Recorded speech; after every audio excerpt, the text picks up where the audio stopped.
आपने उन पहलवानों को कैसे भी करके युद्ध करो।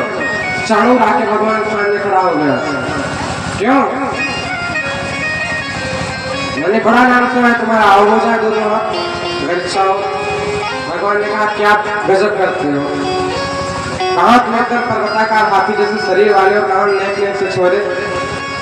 हमारा तुम्हारा कहाँ पे बराबरी पड़ रही। अगर तुम्हें लड़ना ही है जाके अपनी कहा बराबरी को जोड़ो, और हमें लड़ाना ही है तो हमारी बराबरी लेके आओ, तब दिखा देंगे। बोले हमें मूर्ख न बनाओ कृष्ण, हमको सब पता है कितने बड़े बड़े असुरों का तुमने नाश किया है। भगवान ने कहा देख भैया कुछ भी तुमने करे सुनो हो, लेकिन हमारा तुम्हारा कोई जोड़ना है याते हम तुमके न लड़ रहे। तो आके सामने ताल ठोकने लगा और मजाक उड़ाने लगा भगवान का। सारे बाला बाला रोश में आगे देख कर यार तू तो लड़ जाए जो को तो देखो जाएगा। बड़ा अभिमान चढ़ो, तू भी दिखा दे कि वृंदावन के पहलवान कैसे हो गए। भगवान को भी जो आ गया, भगवान ने दौड़ के हाथ से हाथ मिला लिया। भगवान ने चारों से हाथ मिलाया तो बलराम जी ने मुश्किल से हाथ मिलाया और दोनों में भयंकर मल्लयुद्ध होने लगा। कंस भूल गया उन्हें देखकर कि मैं राजसभा में बैठा हुआ, मैं मल्लयुद्ध की सभा में बैठा हुआ हूँ। वो किसी की भी चिंता नहीं करता, खुले रूप से अपने उन पहलवानों को इशारे देता है किसी भी तरह से इन्हें मार दो मार दो। जो अपने स्वामी का इशारा पाया चाणूर और मुश्किल में, तो चाणूर ने पूरा बल लगा करके और भगवान की छाती पे एक मुक्का मारा। भगवान खड़े खड़े मुस्कुराते रहे। आप तो बेचारा चिंता में पड़ गया चाणूर, तो मैंने तो अपनी पूरी शक्ति लगा दी और खड़े खड़े मुस्कुरा रहे हैं। भगवान ने कहा भैया तेने तो अपना बल दिखा दियो, अब एक मेरी बेसन। तो भगवान ने एक घुमा के तमाचा मारा और चाणूर का तो वहीं पे देहांत हो गया। बलराम जी ने देखा कि कन्हैया ने तो काम कर दिया, मैं के पीछे पिछड़ा। तो भगवान ने मुष्टिका सुर को भी एक मुष्टि घुमा के मारी तो मुष्टिका सुर का भी उद्धार हो गया। सल तोसल आए थे, सल का उद्धार किया भगवान ने, तोसल का उद्धार किया बलराम जी ने। कूट नाम का पहलवान आया तो बलराम जी मूसल ले रखे थे और मूसल से उसको पकड़ के कूट डाले।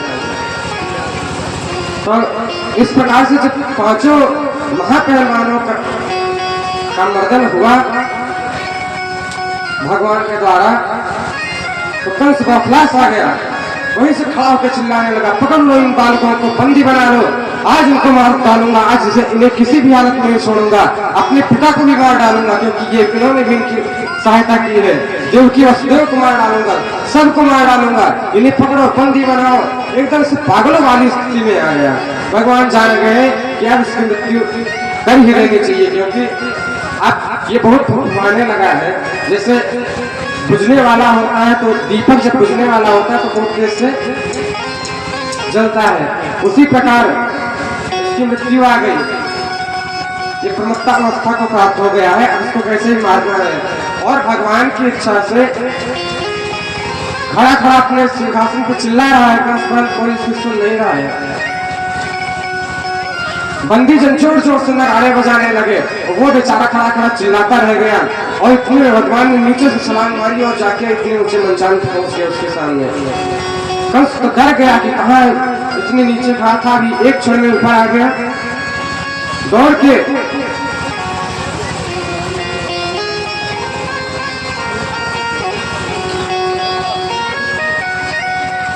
कंस की व्यवस्था तो गया आइएगा।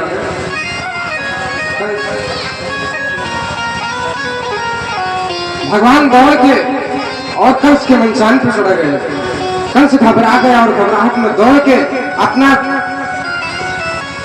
तलवार उठानी चाहिए, इसीलिए भगवान ने उसे पकड़ के और उसका मुकुट गिरा दिया। मुकुट गिरा के और उसके केस पकड़ के झकझोर दिया, याद दिलाया, याद कर जिस समय मेरी माँ देवकी विवाहित होकर जा रही थी उस समय तेने इसी प्रकार से तुमने मेरी माँ के केस पकड़े थे। इस प्रकार से उस कंस के केस पकड़ के और झकझोर दिया। भगवहीय केशेषु चलत् किरीटं निपात्य रंगोपैतुंगमञ्चात् तस्योपरिष्टात् मज्जनाभः पपात विश्वास्वय आत्मतन्त्रः।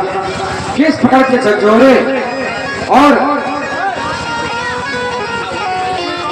उस कंस को वही मंचान पर से उठा के फेंक दिया। कंस को आधन स्नान ऐसे ही हो गया और उसके ऊपर से भगवान भी उसके ऊपर पूरा पृथ्वी का भार लेकर कूद पड़े और जो कंस के रहे सहे प्राण थे वो भी खत्म हो गए। बोलो कंस मर्दन भगवान की।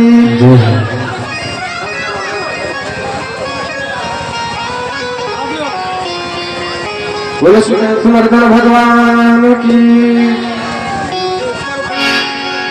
जैसे ही कंस का मर्दन हुआ तैसे उनके 8 छोटे भाई थे, सबके सब आ गए और 8 भाइयों को बलराम जी ने घेर लिया तुरंत और सब एक एक करके सबको मार दिया।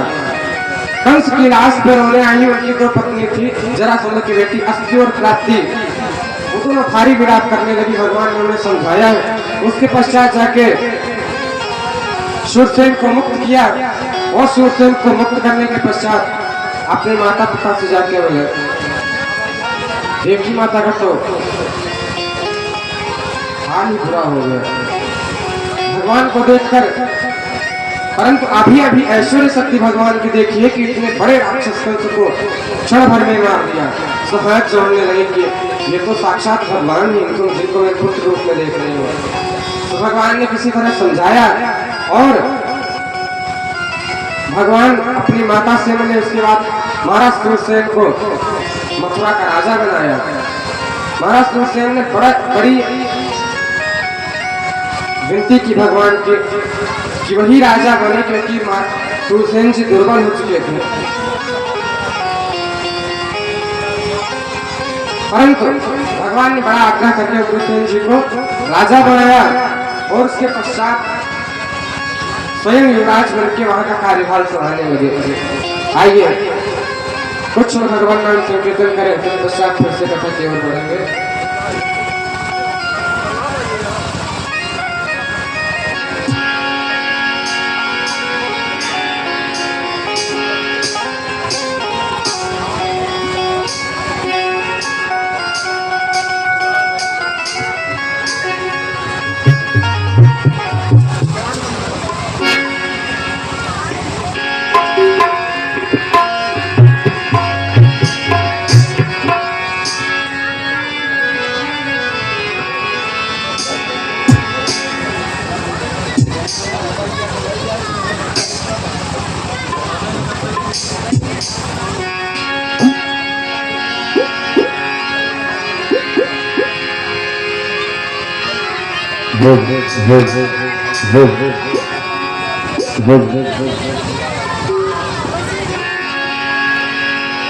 राम राम हरि ओम राम।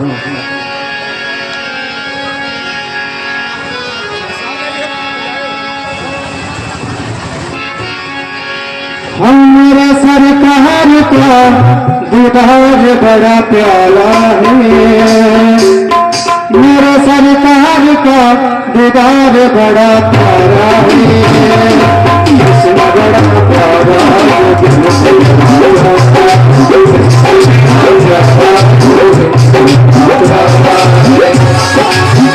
मेरे सरकार का दीदार बड़ा प्यारा है, मेरे सरकार का दीदार बड़ा प्यारा है।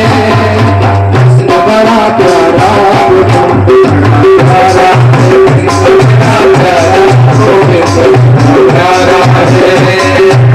मेरे सरकार का दीदार बड़ा प्यारा है, मेरे सरकार का दीदार बड़ा प्यारा है।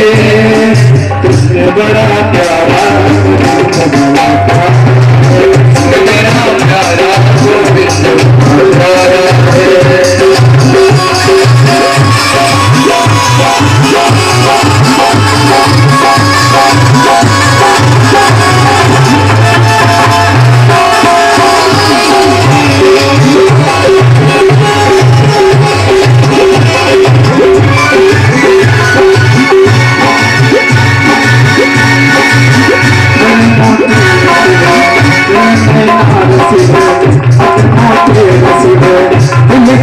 छीन लिया तेरी प्यारी हंसी ने, दिल को छीन लिया तेरी प्यारी हंसी ने,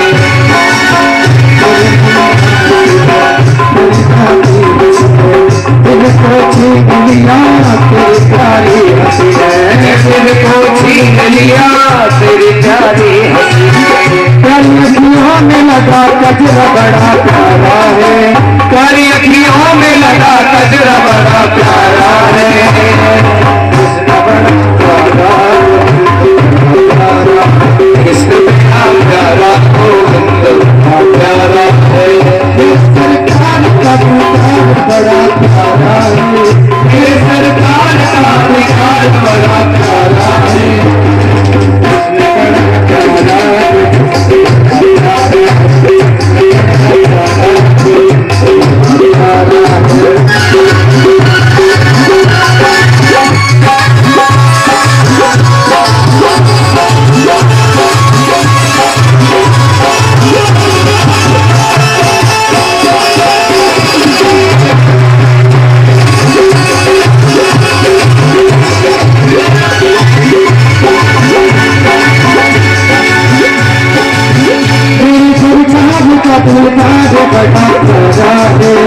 सरकार का विचार बड़ा प्यारा है, कृष्ण बड़ा प्यारा प्यारा है, कृष्ण बड़ा प्यारा प्यारा है,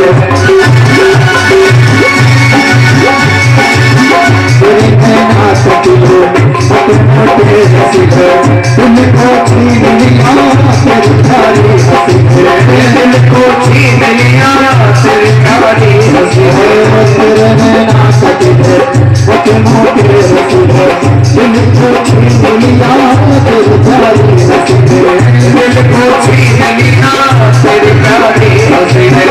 प्यारी अखियों में लगा कजरा बड़ा प्यारा है, प्यारी अखियों में लगा कजरा बड़ा प्यारा है,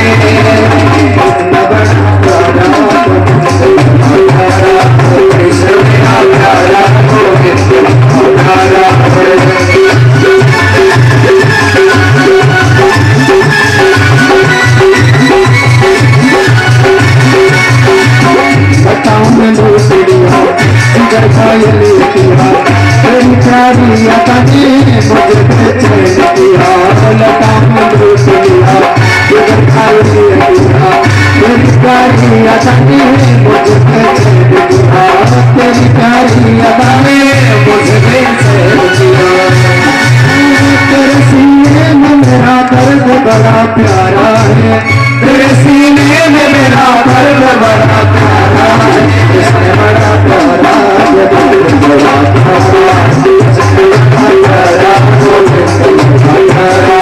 कृष्ण बड़ा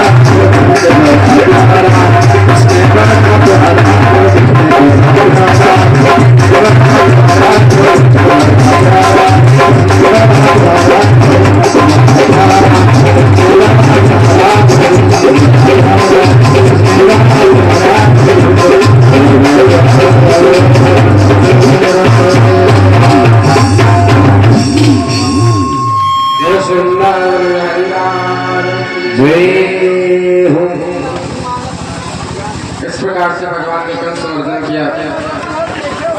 तत्पश्चात भगवान ने बड़ा ही समझा बुझा के और आग्रह करके नंद बाबा को वापस नंदगांव भेजा, वृंदावन भेजा और उनसे विनती की, ये बाबा बहुत दिनों के बाद हमारे असल के माता पिता हमें मिले, इसलिए मैं कुछ दिन उनकी सेवा करना चाहता हूँ, इसलिए माता यशोदा से हमारी विनती करिएगा कि हम कुछ दिन के लिए अपनी वृंदावन नहीं आ पाएंगे। कैसे भी समझा बुझा के नंद बाबा को वृंदावन भेजा और इधर भगवान जो है मथुरा में निवास करने लगे। गर्गाचार्य जी के कहने पर भगवान का यज्ञ पवित्र कराया गया और यज्ञ पवित्र करने के बाद उनको पढ़ने के लिए भेजा गया उज्जैन नगरी में। शांतिपनी गुरुदेव के गुरुकुल में उन्हें पढ़ने के लिए भेजा गया। भगवान ने बहुत कम समय में 64 विद्याओं के गुरु हो गए, 64 विद्याओं में निष्णात हो गए कुछ ही समय में। और इस प्रकार से विद्या अध्ययन करके भगवान वापिस आए। भगवान के बहुत ही प्रिय सखा है उद्धव जी महाराज। उद्धव जी महाराज उनके चचेरे भाई हैं, वसुदेव के भाई के पुत्र है उद्धव जी। और उद्धव जी बृहस्पति जी के शिष्य हैं, परम विद्वान है। परंतु भगवान वृंदावन की बड़ी याद करते हैं, वृंदावन की गोपियों को बड़ी याद करते हैं। लेकिन याद तो करते हैं परंतु फिर भी किसी से बता नहीं सकते, क्योंकि वहां पर वो युवराज की तरह है और कोई उस प्रेम को समझने वाला है भी नहीं। भगवान ने सोचा कि अपने मित्र उद्धव को क्यों प्रेमी बनाया जाए और अपने मित्र उद्धव को प्रेम का प्रसाद दिलवाने के लिए भगवान ने वृंदावन भेजा। उद्धव को बुलाया और कहा, हे मित्र तुम वृंदावन जाओ, मुझे वृंदावन वासियों की बड़ी याद आती है। निश्चित ही मुझे याद आती है, इसका कारण यही होगा कि वो लोग भी मुझे याद कर रहे हैं। इसलिए आप जाके उन्हें समझाएं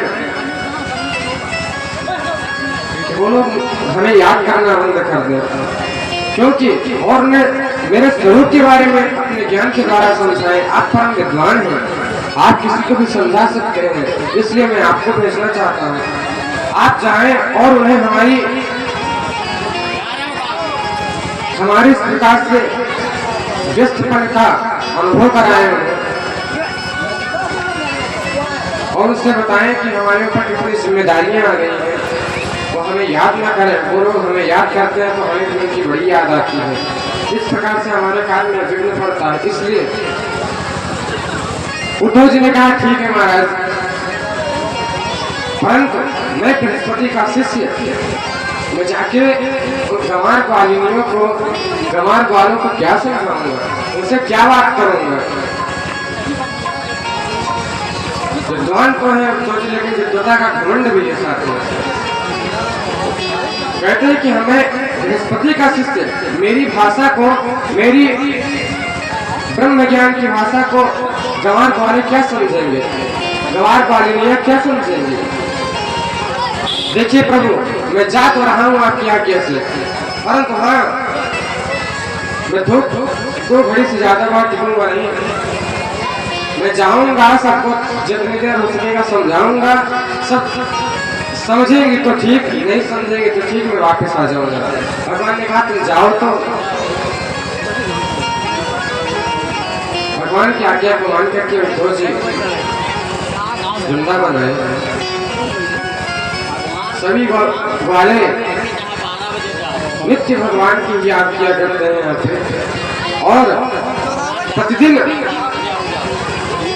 भगवान का इंतजार करते हैं। हो सकता है कि हमारे कृष्ण अब आ जाए, अब आ जाए, और इंतजार में उनका समय भी इतना है। प्रतिदिन वाले कोई भी कार्य पड़ता सबसे पहले उस रास्ते पे जाते जिस रास्ते से भगवान मथुरा गए थे, इस आशा में कि हो सकता है हमारे कृष्ण उसी रास्ते से वापस आ जाए। उनको देखते रहते, परंतु आज आशा की एक किरण जगी, वही ध्वजा दिखाई पड़ी जो अक्रूर के रथ में ध्वजा लगी हुई थी, वही ध्वजा का रथ आता हुआ दिखाई पड़ा था। सभी वाले तो अंत के मारे फूले नहीं समय उछल पड़े, हमारा कन्हैया आ गया भैया, आखिरकार भाई हमारी याद आ ही गई। बड़े प्रेम दुर्बल हो गए सारे गोपी वाला, और सारे ग्वाला जब दौड़े उस रथ की तरफ, और उस रथ में जब झांक के देखा तो भगवान तो थे ही नहीं। पूछा आप कौन हो? तो उद्धव जी महाराज ने पूछा हम श्री कृष्ण के मित्र हैं, हम यह नंद बाबा से मिलना चाहते हैं। नंद बाबा का घर कहाँ पे है, वो उन वालों ने नंद बाबा का घर बताया। और तो जब नंद बाबा के घर में आए तो अजीब दृश्य, एकदम सोना साना है, कोई एक बोल नहीं रहा है। तो जी ने सोचा घर में कोई होगा नहीं, परंतु जब घर के अंदर गए तो सारी गोपियां भरी पड़ी थी, लेकिन बोल कोई नहीं रहा, सब केवल कृष्ण की याद कर रहे हैं और रो रहे हैं। इस आस में सब लोग भगवान के घर में आते थे कि यहीं पे भगवान की सारी लीलाएं की थी। माता यशोदा कभी कभी अपने पुत्र की लीलाओं को याद करने लगती है, गोपियों को सुनाती हैं तो गोपियां हमारे प्रेम के आह्लादित हो जाती हैं। यशोदा मैया कहती हैं, गोपियों जानती हो एक बार की बात, गौरी भरे रथ शोभित श्याम जो, ऐसी बनी सिर सुंदर चोटी, खेलत खात फिरे पग पैजनी बाजत पीरी छोटी, या छवि को रस खान विरोकत, भारत कान कोटी, काग के भाग पड़ो सजनी, हरि हाथ सुले गयो रोटी। गोपियों एक बार मेरा कन्हैया माखन रोटी खा रहा था और उसी समय एक कौवे ने आके हमारे कृष्ण के हाथ से वो रोटी छुड़ा के खा गया। तो हमारा कृष्ण वीरों की तरह मचल गया, इस कौवे से युद्ध करके मैं अपनी रोटी वापस लेके आऊंगा। हमारे कन्हैया ने कैसी कैसी लीलाएं की हैं, प्रत्येक लीला को याद करके मैया सुनाती है, सभी गोपियां सुनती हैं और उनकी याद में रोती हैं। उद्धव जी ने ये विचित्र परिस्थिति जब गोपियों की देखी तो शांति से जाके नंद बाबा को प्रणाम किया और नंद बाबा से बताया कि मैं श्री कृष्ण का जो मित्र हूँ, उनका संदेशा लेके आया हूँ। नंद बाबा को समझाया तो नंद बाबा को समझे। नंद बाबा ने इशारा किया, जाके इन गोपियों को समझा दो, ये गोपियां इसी आस में लगी हुई है कि अगर हमारा कन्हैया ना आए तो उसका कोई संदेशा ही आ जाए। उद्धव जी गए गोपियों को समझाने के लिए, गोपियों ने देख लिया कि उद्धव हमें समझाने के लिए आ रहा है। उद्धव जी ने विचार किया कि ये ग्वालिनियां अभी कृष्ण जी को एक छोटा सा बालक समझ रही है, उस प्रेम में रखी हुई ये विलाप कर रही है उनकी याद में। मैं जाऊंगा और ये समझाऊंगा कि जिस कृष्ण को तुम छोटा सा बालक समझ रही हो, छोटा सा बालक नहीं, वो तो साक्षात परमेश्वर है।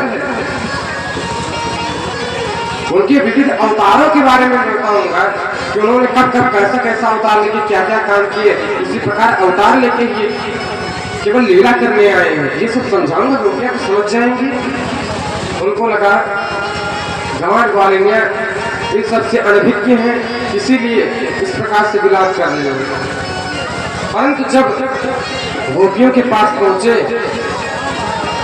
उसी समय गोपियों के पास एक भ्रमर होता हुआ आया, भौरा गुनगुनाता हुआ। तो उद्धव जी को सुना करके गोपियां उसी भौरे से बात करने लगे और उसे कहते हैं भ्रमर गीत। उसमें गोपियों ने बड़ा ही सुंदर भगवान के अवतारों का ही वर्णन कर दिया। बोली बहन, ये देखे भौरा आया है, ये भी तो कृष्ण का ही मित्र है, क्योंकि ये भी काला और इसका मित्र जो कृष्ण है वो भी काला है, और बिल्कुल स्वभाव तो इसी से मिलता है जैसे ये भौरा किसी भी पुष्प का पराग लेकर के उस पुष्प को छोड़ देता है, उसी प्रकार इसके मित्र इसका जो मित्र कृष्ण है उसने भी तो पहले तो हम लोगों से प्रेम किया और अब हम लोगों को छोड़ के चला गया।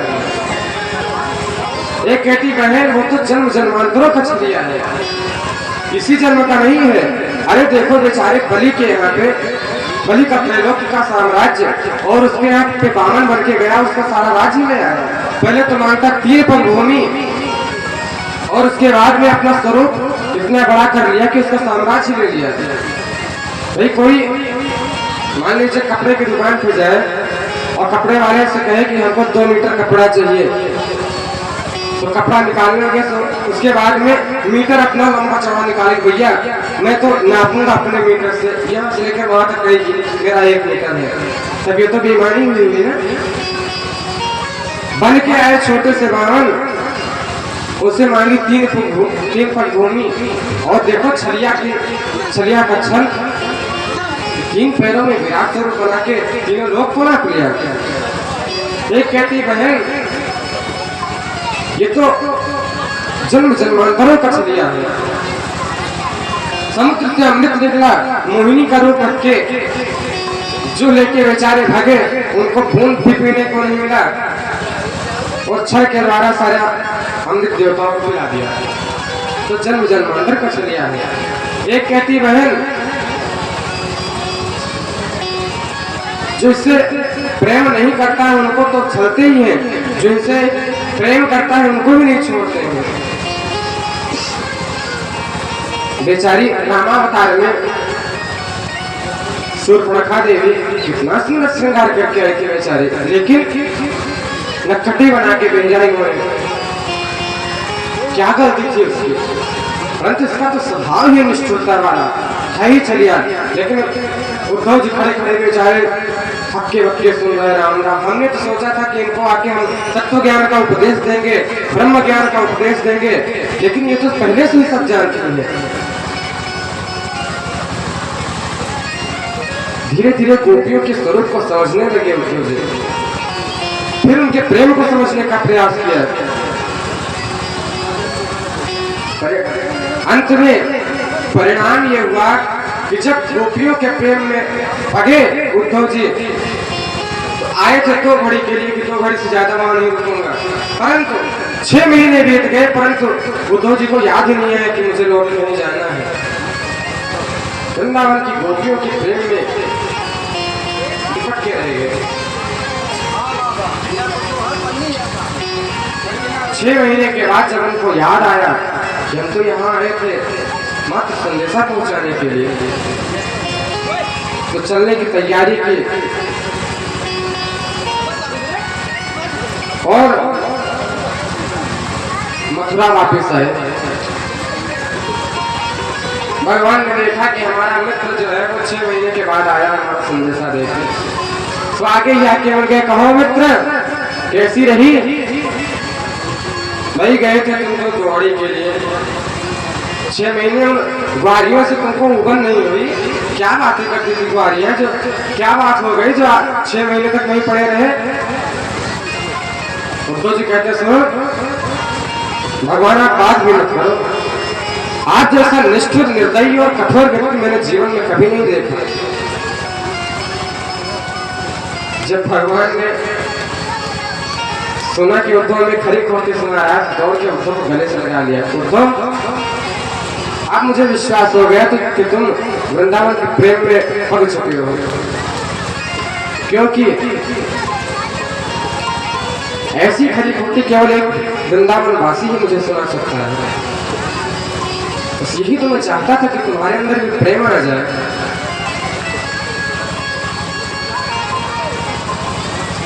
और रही गोपियों को छोड़ने की बात, तो तुम उसकी चिंता न करो, मैंने कभी गोपियों को वृंदावन को छोड़ा ही नहीं। पदम एकम गच्छेतु यदि क्षेत्रमात्मा, वृंदावन को छोड़कर एक पग भी मैं बाहर नहीं जाता हूँ। ये तो केवल लीला मात्र मेरी चल रही है। उसके पश्चात दिव्य लीला का दर्शन कराया उद्धव जी को भगवान ने।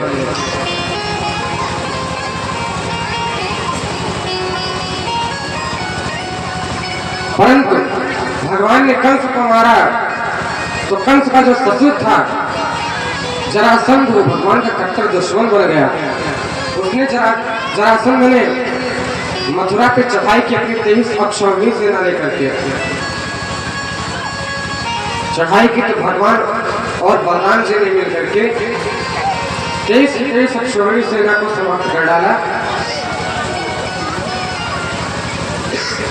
भगवान ने अकेले ही 23 अक्षौहिणी सेना का नाश कर दिया और इधर बलराम जी जरासंध से युद्ध कर रहे। बलराम जी ने सोचा कि कृष्ण ने तो मार ही दिया सबको, हम एक को ही निपटा नहीं पा रहे हैं, तो भगवान ने सोचा चलो जरासंध को खत्म कर देते हैं।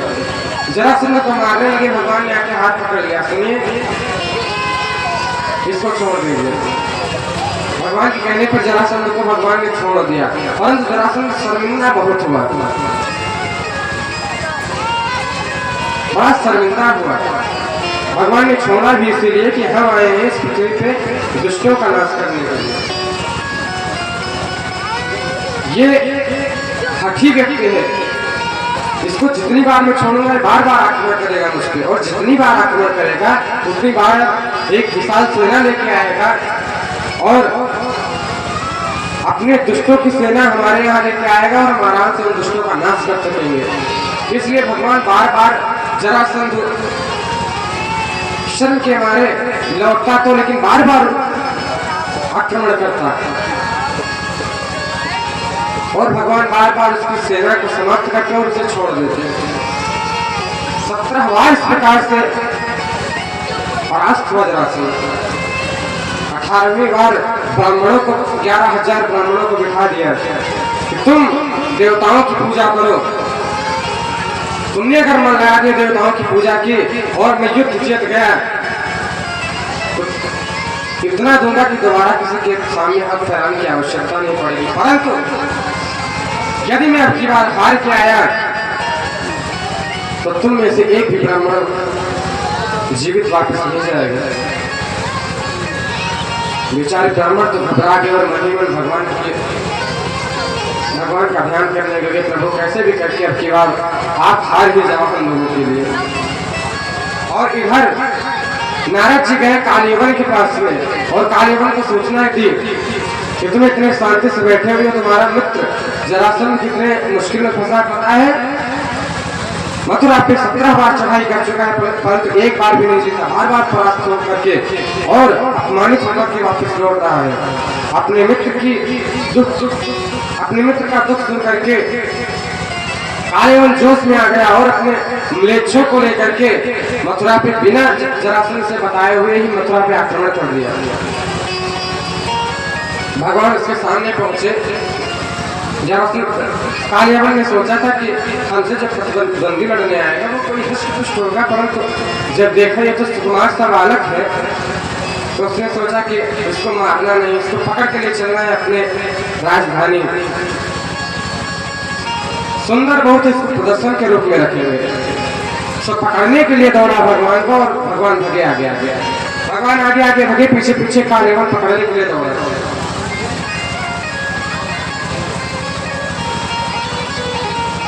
और क्योंकि भगवान जो है भगवान जानते थे कि किसी भी यदुवंशी के द्वारा इस कालीवन की मृत्यु नहीं हो सकती, ऐसा इसने वरदान प्राप्त कर रखा है। इसलिए इसको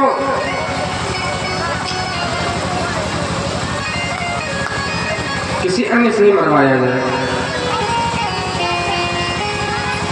भगवान आगे आगे भगे, पीछे पीछे कालीवन में पकड़ने के लिए दौड़ा और भगवान कालीवन को वहां पे लेके गए जहां पे सूर्यवंशी मुचकुंद नाम के एक राजा थे, वो सो रहे थे वहां पे।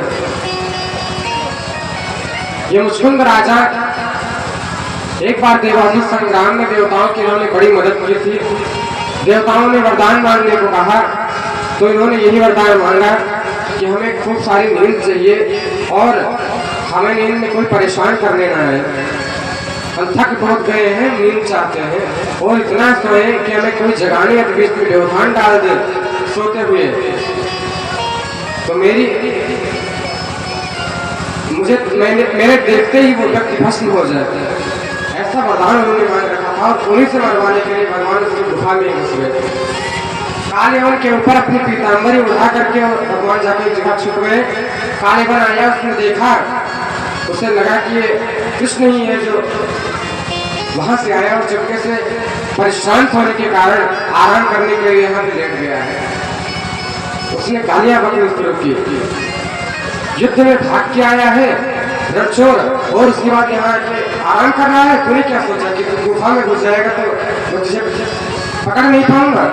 और ऐसा कहते हुए 1 लाख मारी। जब 1 लाख का प्रहार हुआ तो मुस्कुंद की नींद खुल गई और मुस्कुंद ने हड़बड़ा के दृष्टि डाली, किसने मुझे जगाया है? जो दृष्टि पड़ी मुस्कुंद की कालीवन के ऊपर, कालीवन भस्म हो गया।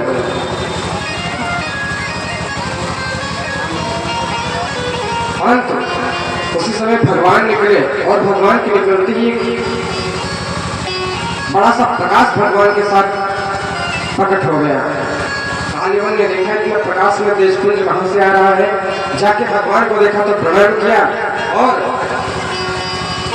उनसे प्रार्थना की कि प्रभु मैंने तो अपना जीवन सोने में बिता दिया है, हमारा कल्याण कैसे हो? भगवान ने कहा तुम्हारा अभी तो कल्याण नहीं होगा एक ही जन्म में, परंतु अब सोए हो तो कुछ तो इसका फल भोगना पड़ेगा।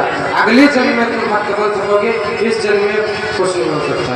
इस प्रकार से मुस्कुंद को आवेदन देकर भगवान वापिस आए और इधर आपकी बात जब जरासंध ने आक्रमण किया तो भगवान ने विश्वकर्मा से कह के समुद्र के बीच में एक टापू पर सुंदर द्वारकापुरी बनवाई और रात ही रात में अपनी माया के द्वारा जितने भी मथुरावासी थे सबको द्वारिका में पहुंचा दिया और योजना बनाई बलराम भैया से कि हम लोग भी यहाँ से भाग लेंगे। योजना बना के जो ही जरासंध आया, क्योंकि जरासंध ने ब्राह्मणों को बिठा रखा था, एक भगवान न भगते तो ब्राह्मण मारे जाते। ब्राह्मणों को बचाने के लिए भगवान भाग पड़े हुए। भगवान भगने लगे।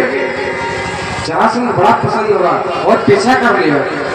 भगवान भागते भागते एक पर्वत पे चढ़ गए और पर्वत पर से छलांग मारी और जाके द्वारिका में पहुंच गए। इधर जरासंध को लगा कि कृष्ण इसी पर्वत पे चढ़ा छिपा बैठा है। सबने सैनिकों से कह करके पूरे पहाड़ को चारों तरफ से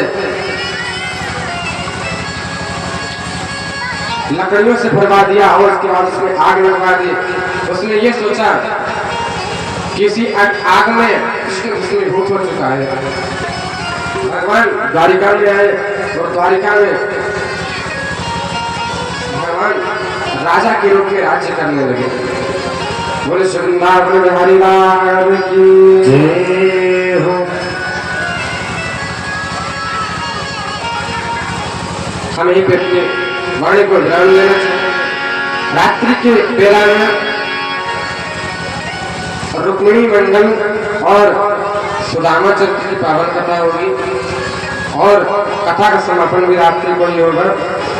इसलिए आप लोग जल्दी से जल्दी आने का प्रयास करिएगा। तो क्योंकि कथा भी ज्यादा है, कितनी भी समाज विधि से कही जाए, अगर थोड़ा थोड़ा केवल नाम भी लेके बढ़ा जाए तब भी काफी समय की आवश्यकता है। इसलिए आप लोग जल्दी से जल्दी आने का प्रयास करिएगा और रात्रि को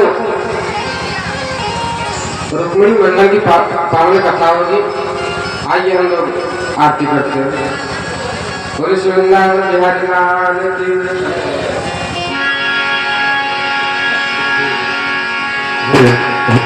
हरिओम हरिओम हरिओम वर्षिति हरिओम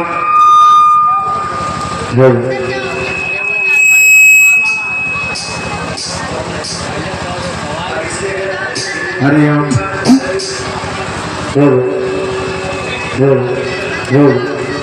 हरिओम हरिओम हरिओम